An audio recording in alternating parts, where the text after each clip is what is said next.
Alright, this is Melvin Ramon. Round three. Let's talk about music.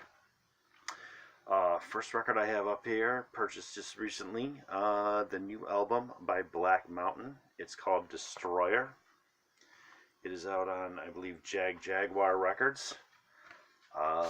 This is the limited vinyl, so it's limited store, so it's on white vinyl, nothing too special. If you're not familiar with Black Mountain, they kind of mix, well, on the first record it was a sound that kind of mixes Deep Purple heaviness, Rolling Stonesy rock and roll, and some indie rock elements, super stonery and heavy. As they've gone on, they've added more of a progressive rock and a 70s metal influence. Definitely just really good at it, though. Their third record I think is not as strong as the others, but other than that, they just kill it every time.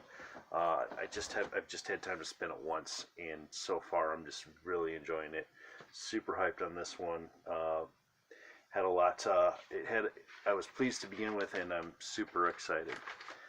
This is one I bought it a while ago, and I've been playing the CD in the car, because this pressing does come with a CD. It's on Lilith Records, which I've always been happy with the pressings they do. This is by Helios Creed. This is a repress of his first solo album, X-Rated Fairy Tales. It does, where'd it go? It's kind of sliding around there. It'd come with this OV thing that includes the CD is stuck to.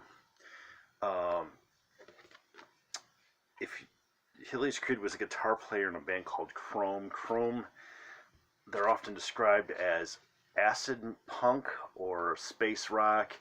They kind of have a pretty unique sound. They influenced or prefigured a lot of what came to be known as industrial later, not so much the early industrial, but later stuff. Also bands like Butthole Surfers picked up a lot on what they do. What they did. Helios Creed kind of continued their sound on his solo records, a little more of a punkier rock edge, as he was the guitar player, you might expect. Every one of the ones under his own name I've really thoroughly enjoyed. If you're into, kind of weird stuff, kind of psychedelic, kind of spacey, kind of also a little bit electro, kind of futuristic, what we thought futuristic sounded like in the 80s. Definitely want to give that a try.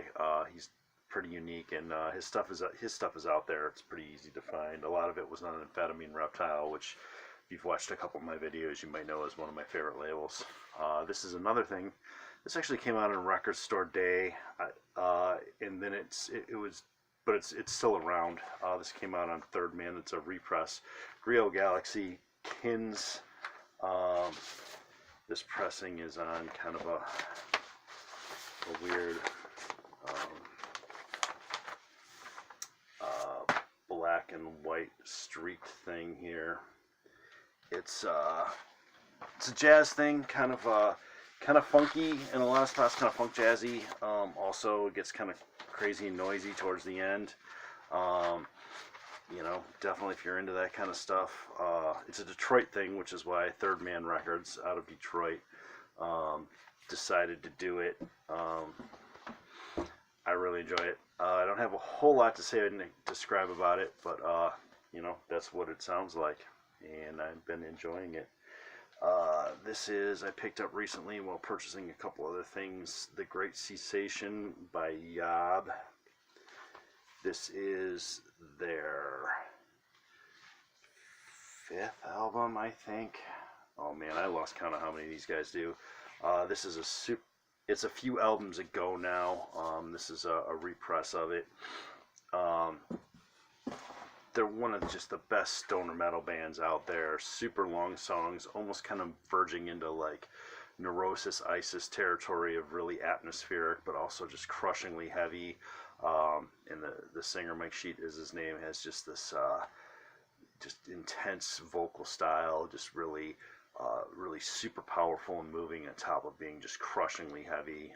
Blazing guitar work, just amazing band. Super in love with them. If you get a chance to see them live, definitely do that. This is an album called Chunks by White Fang. I believe this is about a 2015 release. Been a fan of these guys for a while. They started out in Portland.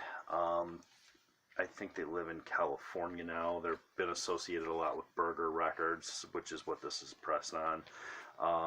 It's kind of a lo-fi indie rock thing. It's a little more of a harder rocking style, more along the lines of something, or it reminds me anyway, more of something like Dinosaur Jr. or Sabado or Pavement than it does more modern indie rock styles. I just think those guys are a lot of fun. I've enjoyed about 4 or 5 of their records. They're not terribly well known as far as I know, so if you haven't heard of them, give them a chance. And then the last one for tonight, this is, let me get the title right, Barents Whitfield Soul Savage Orchestra, Songs from the Sun Ra Cosmos. This I just bought based on reading the concept and seeing that cover artwork there. This is Barents Whitfield. I've known him by reputation, but this is the first I've heard of his music. He does kind of he's one of those guys doing the kind of 60s R&B soul style revival, but this is him doing Sun Ra songs, so it just goes off in all sorts of crazy, weird directions. It's really hard to describe what it's like, other than what I've already said. Definitely something really unique. If you're into Sun Ra, you'll want to give it a chance. I mean, I think if you're just into interesting and different records, no matter what, you'll really, really enjoy that. Anyway, I just thought I'd get those ones out tonight, get another video up there for you guys. Thanks for enjoying. Take care of your own happiness, and thanks for watching.